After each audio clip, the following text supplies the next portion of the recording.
mas nagiging distansya siya sa'yo at nagiging masikreto siya sa'yo. Kapag ang isang babae po ay deeply in love sa kanyang husband, mas clingy yan. Then, biglang ngayon, napapansin mo na hindi na siya nag-express ng feelings. Maitim ba skin? Underarm at singit mo? K-Skin ang bahala sa'yo. Premium ang ingredients, paraben-free and sulfate-free, and FDA-approved, kaya safe for everyone. With K-Skin, ibalik ang alindog mo.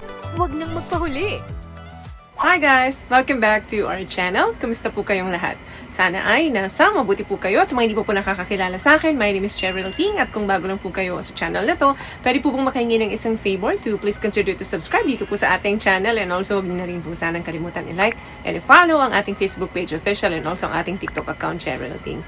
Maraming salamat po. And for today's video is another concerned video po. Ang sabi niya is, Hi Ma'am Che, nalalamig na si Mrs. sa akin. Early 2025 pa lang. Madalas, phone ang inaasikaso niya. Mailap na din siya sa akin. Minsan, pag may tumatawag sa kanya, lumalabas pa ng bahay.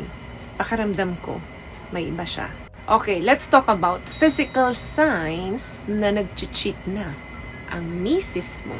Umpisahan natin to. Palagi niyang hawak ang telepono niya. Pero, hindi naman ikaw yung tinatawagan niya. Hindi rin naman ikaw yung ka-text niya. Pero bigla na lang ngayon, hindi niya na maiwan-iwan yung phone niya kahit saan siya magpunta. At sobrang nagagalit siya once na hinahawakan mo yung telepono niya. Madalas, nagkakahulihan po talaga ang mga cheating partner sa telepono lang. Kasi mas nagiging protective sila sa mga phone nila kapag may ginagawa na silang kababalaghan. Pangalawa, lack of intimacy or ina-avoid niyang makipag-sex sa'yo. In the beginning, ikaw at ang misis mo, walang tumatanggi dyan. At kapag ginagawa nyo, talaga para kayong nagiging wild. At ngayon, sobrang tumamlay na lang ito. Pwede naman itong may mga physical appearance issue siya. Pwede namang hormonal kung bakit nagbabago ang ugali niya. Pwede rin namang lack of emotional intimacy. However, it can also be a sign that your wife is cheating on you. Always remember po na ang marriage, may mga terms po yan pagdating sa sex frequency. Lalo na kung andyan ang mga anak ninyo or kapapanganak lang ni misis, yan yung mga example kung bakit nawawala ng gana ang babae. Pero kung wala naman sa mga nabanggit ko yung dahilan na yon at madalas kanyang tinatanggihan, posibleng iba na yung nasa isip niya. Hindi na siya nagsa-start o mag-aya sa'yo na dati naman paminsan-minsan nag-aaya yan. At kapag inaaya mo naman siya, hindi na matapos-tapos ang mga dahilan niya.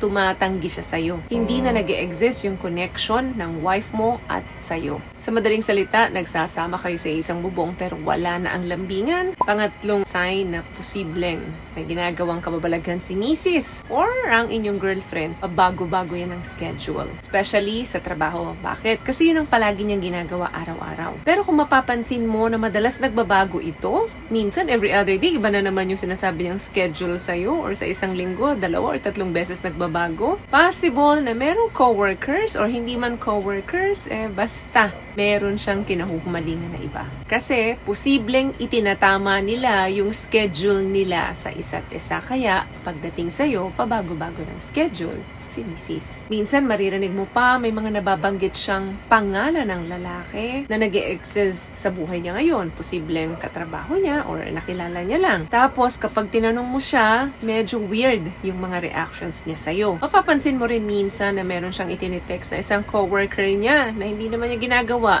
noon. Another thing, mas nagiging independent siya ngayon at nagde-demand siya sa'yo ng privacy. Ang pagsasama po, lalo na sa marriage, kadalasan teamwork yan. Gawaing bahay, magkasama kayo sa mga desisyon, lalo na pampamilya. Kaya very common po sa couple na maging dependent sila sa isa't isa, lalo na when it comes to decisions. Then ngayon, hindi ka na niya sinasama sa decision niya. Gumagawa na siya ng sariling plano niya at sariling desisyon niya. Wala na siyang pakialam sa opinion mo kung nagkikare ka pa ba dito sa desisyon na to or hindi na. Plus, nagde-demand siya sa'yo ng mas maraming privacy sa buhay niya. Dalawa po ang pinanggagalingan na dahilan niyan kung bakit ganito na siya ngayon. Una, inaaral niya sa sarili niya na maging independent. Gusto niyang mag-grow as a woman. Pangalawa, nakahanap siya ng validation sa iba sa mga desisyon niya. So meaning, ibang tao ito. What I love about this product, itong No More Dark Secret ng K-Skin, bukod sa may advanced whitening na siya na kung saan pwede niyang matulungan na pumuti yung mga singit-singit mo, moisturizing, meron siyang anti-irritation, antibacterial, maintain healthy pH level. Hindi lang pambabae, meron din po tayong pang lalaki. Another thing, mas nagiging distansya siya sa'yo at nagiging masikreto siya sa'yo.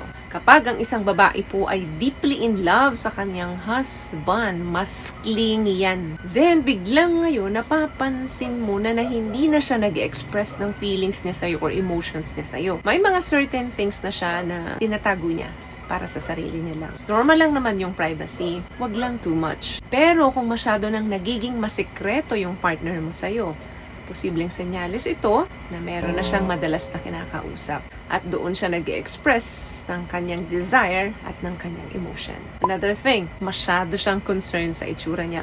Normal lang naman sa isang babae yun na masyado niyang pinapaganda yung sarili niya because may mga babae po na low ang kanilang self-esteem. Kaya kung todo ayos talaga, kung todo make-up, simula ulo hanggang paa, talagang kailangan sobrang pulido. Dahil po yun para itaas niya yung self-esteem niya. Or minsan naman, nasa midlife crisis. However, kung masyado na siyang na-obsess about it, at masyadong revealing yung mga clothes niya, yung pananamit niya, biglang nag-iba, tapos hindi naman ikaw ang kasama tuwing aalis ng bahay. This could be a sign na may cheating na pong nangyayari. But again, hindi po ito 100%. Kaya importante, nakausapin niyo pa rin po ng malalim ang inyong mga kapartner. Another thing, napapansin mo rin sa kanya na may mga regalo siyang natatanggap pero hindi niya naman sinasabi sa'yo kung sino ang nagbigay or may sasabihin man siyang pangalan pero sisiguraduhin niya galing ito sa katrabaho, galing ito sa kaibigan. And last one, masyado na siyang nagiging defensive. Ang ending, palagi na kayong nag-aaway. Normal po sa atin na nagiging moody, lalo na sa aming mga kababaihan. Lahat naman tayo, may kanya-kanyang mood. However, ang isang babaeng may ginagawa ng kababalaghan, mas madalas po ang pagiging moody niya. Mas madalas na palagi siyang galit. At sinusubukan niyang palaging makipag-away sa'yo, makipagsigawan sa'yo, and then aalis siya ng bahay para may dahilan siyang umalis. Then maaalala mo, wala naman dahilan ba't nag-aaway kayo. Pero ba't nauwi kayo sa sigawan? At hindi po ito minsan na nangyayari, madalas nangyayari ito sa inyong dalawa. Normal po ang away, normal po ang misunderstanding sa relationship, pero kung mas marami na po ang madalas na pag-aaway, ang hindi pagkakaunawaan, nang wala namang kadahilanan, tapos hihingi ng space, possible na nagkikreate na siya ng problema. At may dahilan yon. Ginawa mo naman lahat ng pakiusap niya. Sumunod ka naman sa mga sinasabi niya.